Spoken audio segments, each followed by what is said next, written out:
लक्ष्मीनाथसमारम्भां नाथयामुनिमध्यमाम् अस्मदाचार्यपर्यन्तां वन्दे गुरुपरम्पराम्।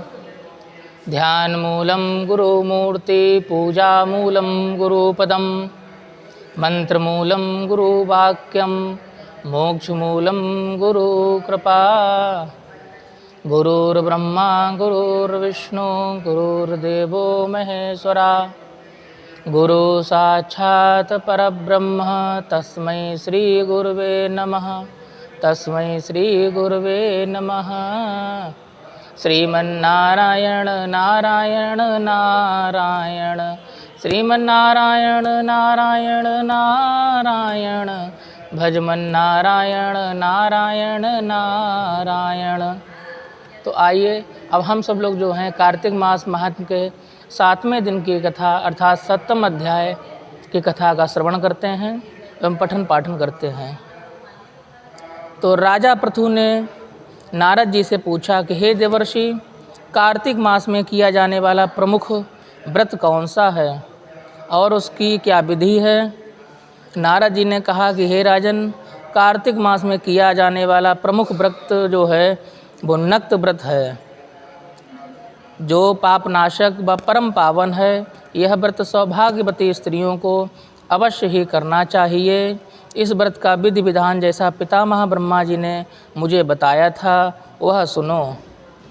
आश्विन मास की पूर्णिमा को ब्रह्म मुहूर्त में सैया त्याग करके नित्य कर्माद से निवृत्त होकर नदी तालाब में या घर में ही स्नान करना चाहिए। व्रत से एक दिन पूर्व व्रती सिर न धोएं। स्नानोपरांत सुंदर वस्त्राभूषण धारण करके व्रत का संकल्प लें और प्रार्थना करें कि हे विश्वपति, आप मेरे कुल की रक्षा करें। यदि स्त्री करे तो कहे कि मेरे पति बच्चों की रक्षा करें। यदि व्रत पुरुष को करें तो कहे मेरी पत्नी व बच्चों की रक्षा करें। तत्पश्चात भगवान सूर्यदेव को नमस्कार करके व्रती को भोजन व जल ग्रहण न करें और सारे दिन भगवान की भक्ति करें। हे राजन, संध्या के समय रजत पात्र में दूध रखकर ब्रह्मा जी की पूजा करें। ब्रह्मा जी की मूर्ति स्वर्ण, रजत, ताम्र अथवा मृत्तिका यानी मिट्टी की बनाएं। उस मूर्ति को लाल वस्त्रों से अलंकृत करके विधिवत पूजन करें। रजत पात्र में रखे दूध को स्वर्ण की मथनी से मथकर इस प्रकार प्रार्थना करें कि हे पितामह, मेरे पति अथवा पत्नी संतान की आप रक्षा करें। उन्हें धन धन्यादि की देकर दीर्घ आयु करें। नक्त व्रत करने वाले को नित्य पंचदेवों सूर्य, गणेश, शिव, शक्ति और विष्णु का पूजन करें। ब्राह्मण भोजन, परिवार के वृद्धजनों को भी भोजन से संतुष्ट करना चाहिए। संध्या के समय तारों के दर्शन करके स्वयं भोजन करें।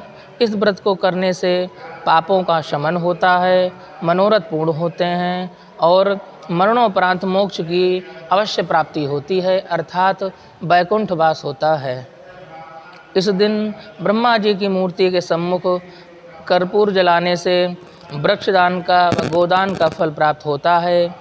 केसर, कस्तूरी सहित कपूर अर्पण करने से व्रती की कई पीढ़ियों को ब्रह्मलोक में वास मिलता है। जो स्त्री इस दिन वस्त्रदान करती है वह अनगिनत वर्षों तक वैकुंठ में वास करती है।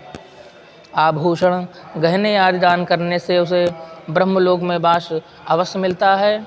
इसी तरह से ये ब्रह्मा जी से कहा हुआ ये नक्त व्रत का विधान मैंने हे राजन तुमको बतलाया है।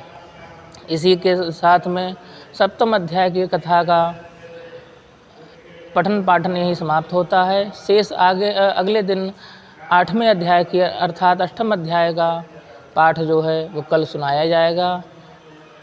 श्रीमन्नारायण नारायण नारायण भजमन्नारायण नारायण नारायण श्रीमन्नारायण नारायण नारायण। लक्ष्मी नारायण भगवान की जय। कार्तिक मास महात्म की जय। वेंकटेश भगवान की जय। तिरुपति बालाजी की जय।